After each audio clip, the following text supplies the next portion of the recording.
Hey guys, I'm Sanjana Paul. I'm a COVID survivor. I was diagnosed with COVID positive on 21st of July, but now I have fully recovered. So here am I to share my story, my COVID journey.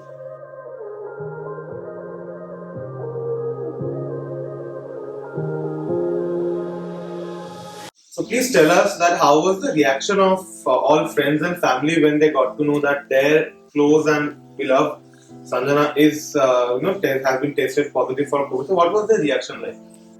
My parents were calm because I was having symptoms that were nearly similar to COVID. So I chose to keep myself isolated before I got tested.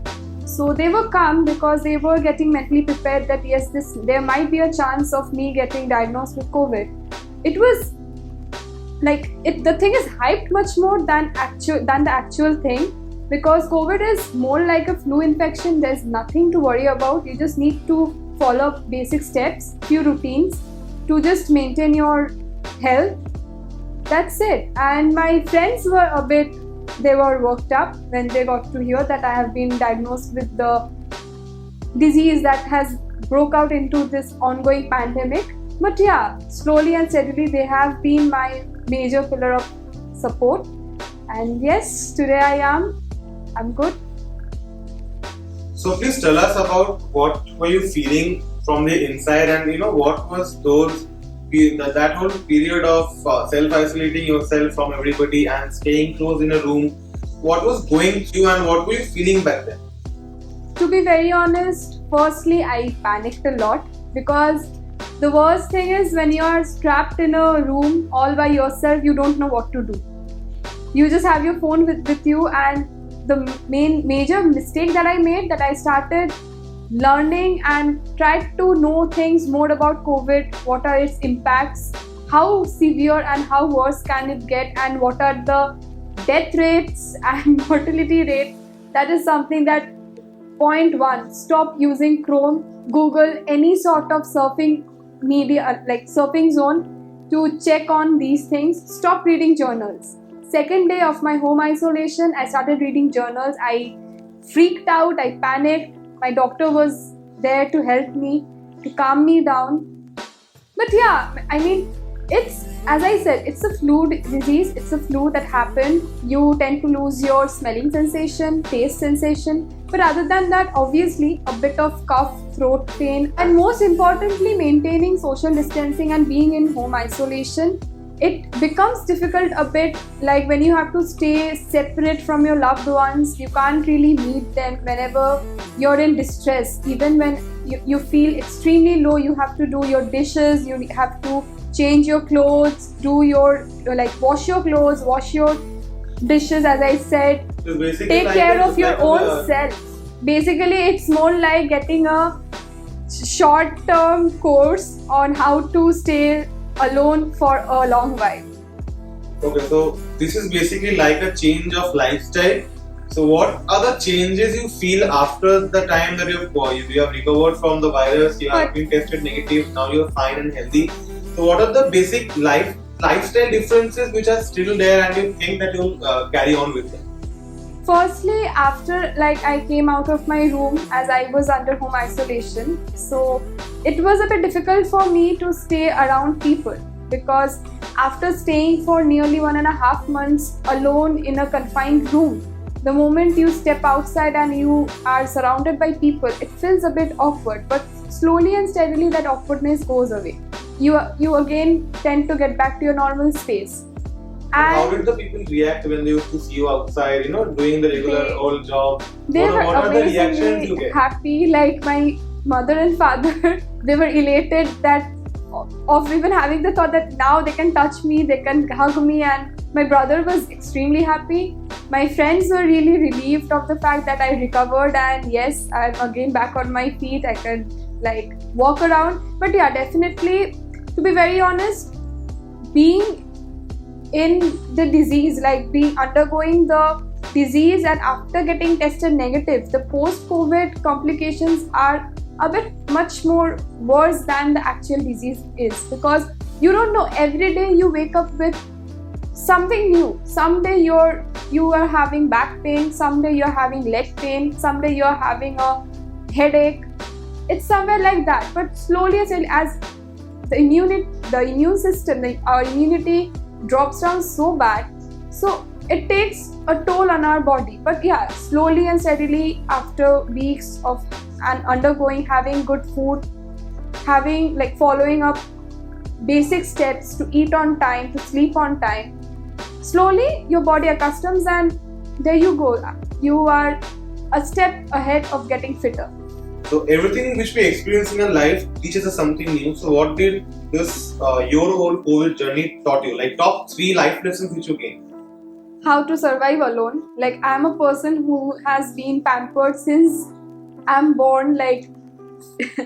Before COVID, also there was chances where my mom fed me before I used to go to my office, because I was this much a lazy and a pampered child. So now I know how to do my basic things by myself, to do my dishes. Now I have this automatic routine. Whenever I eat, I do my dishes, I clean it and keep it at place. I wash my clothes, and it's more like you get accustomed to the basic things that you need to do to survive. Secondly, never take things for granted. I personally feel sanitization and these things are very important. Just because somebody's in front of you who is there, he or she is your friend, don't forget to wear your mask. The mistake that I made. Always wear your mask, sanitize your hands, maintain distance, and enjoy. Enjoyment is good, but after that the confinement is horrendous. It's bad. And thirdly, it's okay, it's an experience. It's a battle that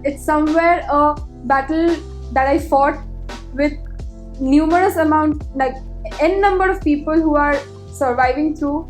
By God's grace, I was diagnosed with mild symptoms. It didn't get much worse, but yes, slowly. Mental health plays a big role. If you break down mentally, it will take a toll on your physical health. Every day, every moment, it was always been told to me that you will go through it, you will strive through it, and that's particularly the best thing that I believe you should always encourage a COVID patient, saying that it's okay, it's just a disease, it will pass. 14 days, 17 days, be it how many days, it will pass.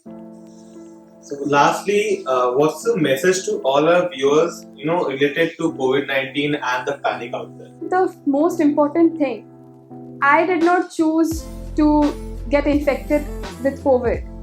It just happened. It was a situational distress that happened.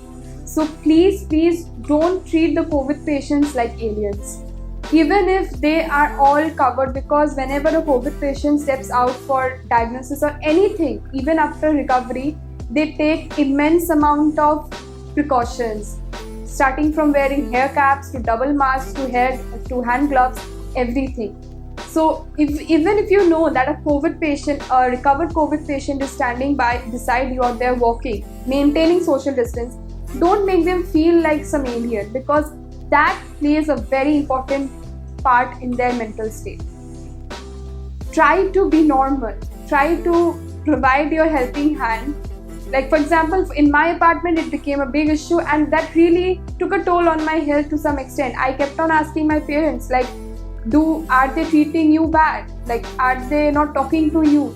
So it does matters. The moment you start treating someone and try to isolate them, that feels really bad.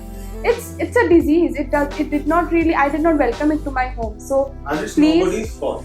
And it's nobody's fault, exactly. So for the most important thing that I want to say is, COVID patients are humans.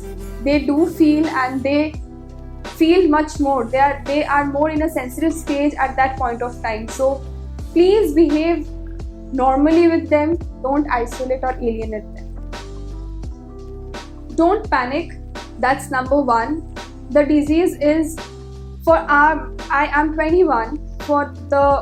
For the ones who are surviving or who have been diagnosed of my age, honestly, you have a life in front of you waiting. Don't panic. COVID is something that is pretty much dangerous for the ones who are 45 and above. Personally, I feel eat good, sleep well, do your basics, eat good food, cut out fried foods because it really hampers a lot, and that is all you need to do. It's a disease, honestly, it doesn't really bug you much. A bit of breathing trouble, I know it sounds really funny, but then yeah, a bit of breathing trouble, a smell and taste numbness, but it will come back after 14. For me, it came back exactly after 17 days. I got my taste first, and slowly and steadily my sensation of smell also came back. So the more you'll panic, the more you are giving pressure in your health, the more it will take time to heal.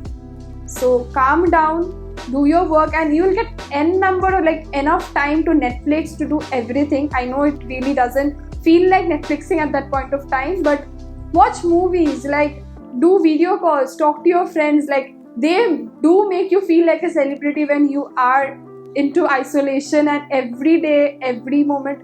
And yeah, do maintain this one particular thing, try to talk less, because when you are a patient, your body needs to conserve energy. The most important thing, there's a drastic downfall in your health. First 2 days, first 7 days, you're like fine, you feel like I'm fit, nothing has bothered. But for me, the 9th to 12th day, these 4 days were pretty much crucial. Suddenly there was a downfall. So every day counts, not that 14 days done and I'm okay. Every day counts. So maintain your poise. Don't like jump around even though you're feeling nice, even though you're diagnosed with COVID. Talk less, text more. Try to avoid calling people. Try to have less verbal conversations and more of textual conversations. Thank you for watching this video. I hope I could just help you with my experience, motivate you a bit. Stay healthy, stay safe. Like, share and subscribe. Comment below if you have any queries or stuff. Thank you. Stay safe.